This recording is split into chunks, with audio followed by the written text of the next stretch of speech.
എല്ലാവർക്കും ബെങ്കിയിലെ 6ാമത്തെ എപ്പിസോഡിലേക്ക് സ്വാഗതം. ഇതൊരു കണ്ടിന്യൂസ് സീരീസ് ആയതുകൊണ്ട് ഇതിനു മുമ്പത്തെ എപ്പിസോഡ് നിങ്ങൾ കണ്ടിട്ടില്ലെങ്കിൽ ദയവ് ചെയ്ത് അത് കണ്ടതിന് ശേഷം ഈ എപ്പിസോഡ് കാണുക. നമ്മളിപ്പോൾ ഉള്ളത് ആംസ്റ്റർഡാമിലാണ്. ആംസ്റ്റർഡാമിലെ ആൻ ഫ്രാങ്ക് മ്യൂസിയത്തിൻ്റെ തൊട്ട് മുമ്പിലാണ്. മ്യൂസിയത്തിൻ്റെ തൊട്ട് മുമ്പിലുള്ള ഒരു കനാലിലെ കാഴ്ചകളാണ് നിങ്ങൾ ഈ കാണുന്നത്. ആംസ്റ്റർഡാമിലേക്ക് ഞാൻ ട്രാവൽ ചെയ്യണമെന്ന് വിചാരിച്ചപ്പോൾ എൻ്റെ ഐറ്റിനറിയിൽ ആദ്യം ഇടം പിടിച്ച ഒരു സ്ഥലമാണ് an Frank museum. Itinerary discuss ചെയ്യുന്ന സമയത്ത് എൻ്റെ അനിയത്തി ആരതി പറഞ്ഞു, ആൻ ഫ്രാങ്ക് മ്യൂസിയം കാണാൻ പ്ലാൻ ഉണ്ടെങ്കിൽ അതിൻ്റെ ടിക്കറ്റ് നേരത്തെ തന്നെ ബുക്ക് ചെയ്യണം, അതല്ലാതെ അവിടെ ചെന്നിട്ട് ടിക്കറ്റ് എടുക്കാൻ പറ്റുമെന്ന് വിചാരിക്കണം. അതുകൊണ്ട് ഞാൻ ഓൺലൈനായിട്ട് നേരത്തെ തന്നെ ഈ ടിക്കറ്റ് ബുക്ക് ചെയ്തിരുന്നു. അങ്ങനെ വാക്കിംഗ് ടൂറിന് ശേഷം കുറച്ച് നേരം ഹോട്ടലിൽ റെസ്റ്റ് ചെയ്തതിന് ശേഷം ആൻ ഫ്രാങ്ക് മ്യൂസിയത്തിലേക്ക് ഞാൻ വന്നു. അൺഫോർച്ചുനേറ്റ്ലി മ്യൂസിയത്തിൻ്റെ അകത്ത് ഷൂട്ട് ചെയ്യാനുള്ള പെർമിഷൻ ഇല്ല. അതുകൊണ്ട് എൻ്റെ കയ്യിൽ വിഷ്വൽസ് വളരെ കുറവാണ്. നമ്മൾ നേരെ ചെല്ലുന്നത് ഒരു ക്ലാസ് റൂമിലേക്കാണ്. അവിടെ കുറേ ഫോട്ടോസും ഒക്കെ ഉണ്ട്. അത് ഷൂട്ട് ചെയ്യാനുള്ള പെർമിഷൻ ഉണ്ട് കേട്ടോ. അവിടെ നിന്ന് നമ്മൾക്ക് ആൻ ഫ്രാങ്കിൻ്റെ കഥ പറഞ്ഞു തുടങ്ങും. ആരാണ് an Frank? Second world war സമയത്ത് ജീവിച്ചിരുന്ന ഒരു ജൂത പെൺകുട്ടിയാണ് ആൻ ഫ്രാങ്ക്. ജർമ്മനിയിലെ ഫ്രാങ്ക്ഫൂട്ടിലാണ് അവൾ ജനിച്ചത്. അവൾക്കൊരു ചേച്ചിയുണ്ട്, മാർഗോ.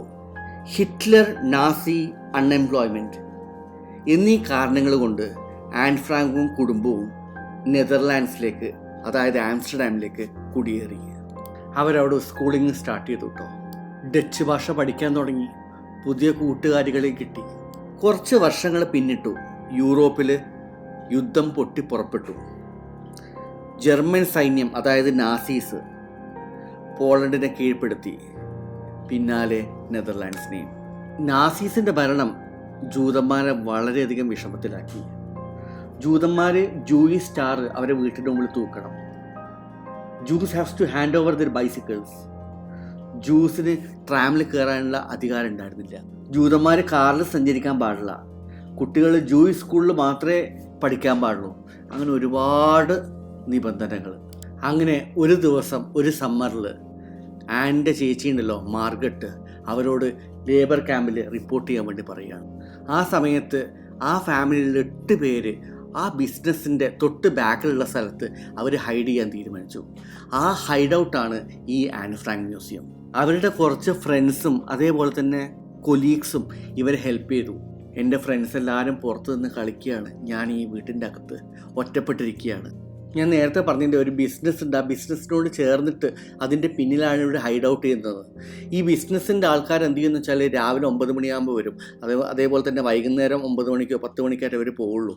അതുവരെ അവരെന്ത് ചെയ്യുമെന്ന് വെച്ചാൽ ഇതിൻ്റെ അകത്ത് ഉണ്ടാവും. ആ സമയത്ത് ഇവർ ഒച്ചയൊന്നുമില്ലാതെ, ബാത്റൂമിൽ പോലും പോവാതെ, ഒന്ന് ഫ്ലഷ് ചെയ്യാൻ വേണ്ടി പറ്റാതെ, ഭക്ഷണം കഴിക്കാതെ അവർ ഒച്ച ഉണ്ടാക്കാതിരിക്കും. ഇവർ വരുന്നതിന് മുമ്പ് വേണം ഇവർക്ക് ബാത്റൂമിൽ പോകാനും ഭക്ഷണം കഴിക്കാനും കുക്ക് ചെയ്യാനും ഒക്കെ. അതും വളരെ മിനിമം ആയിട്ടുള്ള സൗണ്ട് ഉപയോഗിച്ചിട്ട്. പക്ഷെ അവരെല്ലാവരും നാസീസ് അവരുടെ ഹൈഡ് ഔട്ട് കണ്ടുപിടിക്കുകയും ചെയ്തു. ഈ 8 പേരെയും അവർ കോൺസെൻട്രേഷൻ ക്യാമ്പിലേക്ക് അയക്കുകയും ചെയ്തു. അവിടെ വെച്ചിട്ട് ആൻ ഫ്രാങ്കും അവരുടെ ഏച്ചി മാർഗവും മരിച്ചു എന്നാണ് അറിയപ്പെടുന്നത്. കുറച്ചും കൂടി ക്ലിയറായി പറയുകയാണെങ്കിൽ ടൈഫോയിഡ് വന്നിട്ടാണ് ഇവർ 2 പേരും മരിച്ചിട്ടുള്ളത്. അങ്ങനെ ആൻ ഫ്രാങ്കിൻ്റെ കഥ ആ ക്ലാസ് റൂമിൽ ഇരുന്നിട്ട് അവർ നമുക്ക് പറഞ്ഞു തന്നു. പിന്നെ ഞങ്ങളെ കൊണ്ടുപോയി അവർ താമസിച്ച ആ വീട്ടിലേക്ക്. അവർ പറഞ്ഞ ഓരോ സംഭവങ്ങളും നമുക്ക് ആ വീട്ടിൽ കാണാൻ പറ്റുമായിരുന്നു. അവരെവിടെയായിരുന്നു കിടന്നത്, അവരെവിടെ നിന്നായിരുന്നു ഭക്ഷണം കഴിച്ചത്, എല്ലാം ആൻ ഫ്രാങ്ക് എവിടെ നിന്നാണ് ബുക്ക് എഴുതിയത്, അങ്ങനെ ഓരോ സ്ഥലങ്ങളും അവിടെ നിന്ന് കാണേണ്ട കാഴ്ചകളും എല്ലാം നമുക്ക് ആ വീട്ടിൻ്റെ ഉള്ളിലിരുന്നിട്ട് കാണാൻ പറ്റുമായിരുന്നു. ആൻ ഫ്രാങ്ക് മ്യൂസിയം കണ്ടിട്ട് നമ്മൾ പുറത്തിറങ്ങുമ്പോൾ ഒരു ഭാരമുള്ള ഒരു മനസ്സുമായിട്ട് നമുക്ക് പുറത്തിറങ്ങാൻ പറ്റുള്ളൂ. അത്രയ്ക്കും നമ്മൾ ടച്ചിലായിരിക്കും ആ ആൻ ഫ്രാങ്ക് ഹൗസ് കണ്ടു കഴിഞ്ഞാൽ. ആൻ ഫ്രാങ്കിനെ കുറിച്ചിട്ട് ഒരുവിധം എല്ലാവർക്കും നന്നായിട്ട് അറിയാം. അതുകൊണ്ട് ആൻ ഫ്രാങ്കിനെ കുറിച്ച് ഞാൻ ഡീറ്റെയിൽ ആയിട്ട് പറയുന്നില്ല ഇവിടെ. പക്ഷെ നിങ്ങൾ നെതർലാൻഡ്സ് പോവുകയാണെങ്കിൽ, ചാൻസ് കിട്ടുകയാണെങ്കിൽ ഒരിക്കലും മിസ് ചെയ്യാൻ പാടില്ലാത്തൊരു സ്ഥലമാണ് ഈ ആൻ ഫ്രാങ്ക് ഹൗസ് അല്ലെങ്കിൽ an Frank museum. An Frank മ്യൂസിയത്തിൽ നിന്ന് എക്സ്ട്രീംലി ഡിഫറെൻ്റ് ആയിട്ടുള്ളൊരു വൈബിലേക്കാണ് നമ്മളിനി പോകുന്നത്. നെതർലാൻഡ്സിൻ്റെ സ്വന്തം ബിയറായ ഹെനിക്കൻ ഉണ്ടല്ലോ, ആ ഹെനിക്കൻ ടൂറിലേക്കാണ് നമ്മളിനി പോകുന്നത്. നെതർലാൻഡ്സിൽ വരികയാണെങ്കിൽ നിങ്ങൾക്ക് ഫ്രീ ടൈം കിട്ടുകയാണെങ്കിൽ ഷുവറായിട്ട് നിങ്ങൾക്ക് വിസിറ്റ് ചെയ്യാൻ പറ്റുന്ന ഒരു സ്ഥലമാണ് ഹെനിക്കൻ ടൂർ. ഇതിൻ്റെ ടിക്കറ്റ് ഉണ്ടല്ലോ, നിങ്ങളിത് പ്രീ ബുക്ക് ചെയ്യേണ്ട ആവശ്യമൊന്നുമില്ല കേട്ടോ. വേണമെങ്കിൽ നിങ്ങൾക്ക് പ്രീ ബുക്ക് ചെയ്യാം കേട്ടോ. ഇല്ലെങ്കിൽ നിങ്ങൾക്ക് ജസ്റ്റ് കയറി ചെന്നാൽ മാത്രം മതി. Experience? This is the Heineken experience. Yes. Do you have the ticket? Okay. Okay. Filming is fine? Yeah, that's fine. Can you open your bag for my security? Yeah.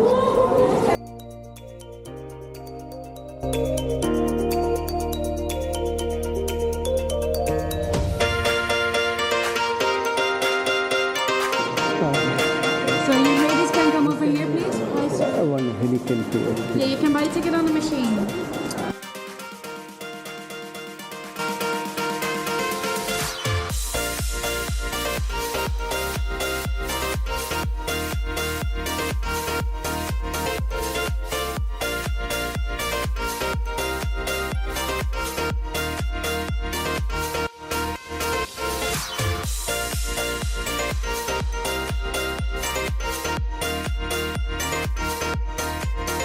Ticket is printed.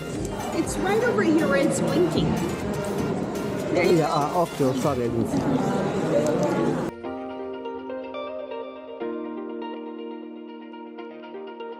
Hello. Yeah. There you go. Enjoy. Thank you.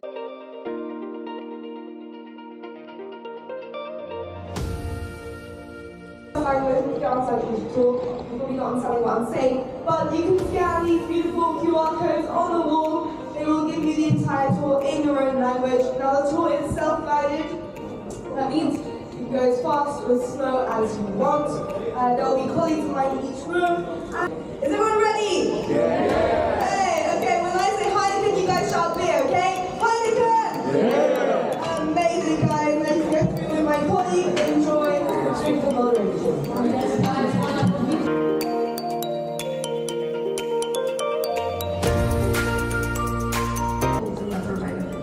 If you'd like to, you just have to turn it right here, and then everyone can look up. It's like a little animation. It's life-changing. Yeah, no, that was it. That was it, guys. For all of you who didn't get to see it, you didn't really miss much. It's really just it's a couple party seats falling down. I guess it was used to the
Very simple. You just start with this. I wait for your mouths into the air. You raise the glass, guys, as high as you can. Come on. Stretch those arms. All right, very good. Now you're gonna look at your beer. Do not look at me anymore. Just listen, because you're gonna repeat the same words I do. All right? You start very simple. Wow. Wow. I love you, beer. I love you. I love you, Heineken. I love you. That make you funny. Do not do this. No. Next up is funny beer. That is aromas kicking, ladies and gentlemen. What do you smell? Yes, we have a beer. People, this is the one true Dutch word you need to know. It is not plus, it's not proest, it is proost. Prost. Okay, one more time, on the count of 3. 1, 2, 3. Prost. And it goes. Very good, very good. Now, ladies and gentlemen, this is a free beer. It's a taster. That's why it's in such a cute glass. Glass, maybe put in the ends and downstairs.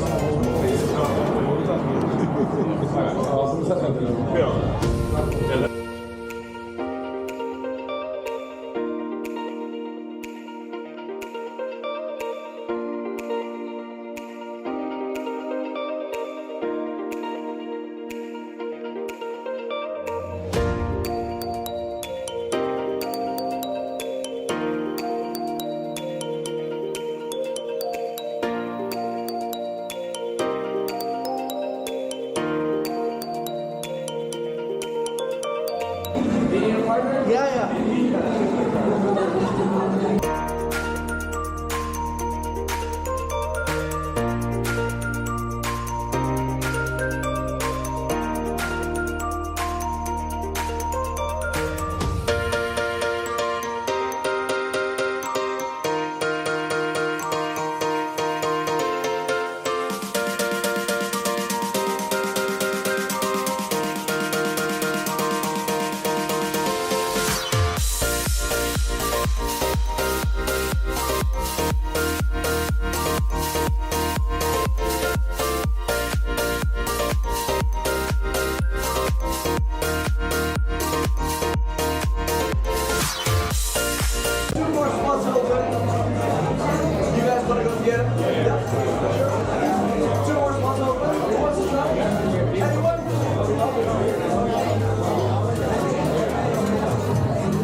Lovely people.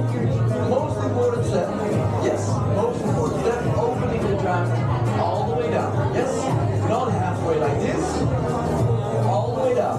All right, so we see clear air flowing. So when it's all the way down, we wait 1 second, then we put our glass under, make sure to hold it against the draft, a little below. When it's almost full, we're 90 degrees, close off the draft, put it down, skim it once, put the skimmer back in the bottle, and we serve it out. That's fine. Yes? All right. Grab the glasses. And in 3, 2, 1, go! Who can run them at Heineken? Who has the biggest smile? Who can serve out the beer the quickest? Uh-oh.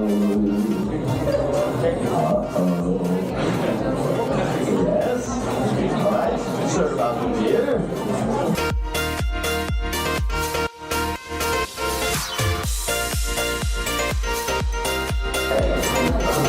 Excuse me, the rules of experience is this side. What is this actually? This is the rooftop bar. Yeah, so what? I have a coffee here, so I can have something for you. I can have it? You can either have a cocktail or a beer. Yes, sir. Passion smash. Passion smash. Cheers!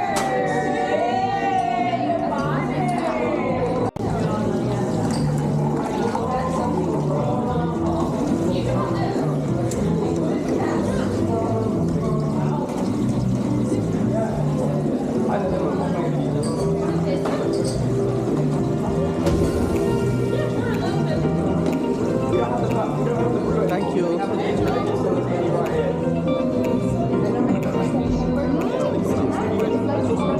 Yeah, I really love it. Hi.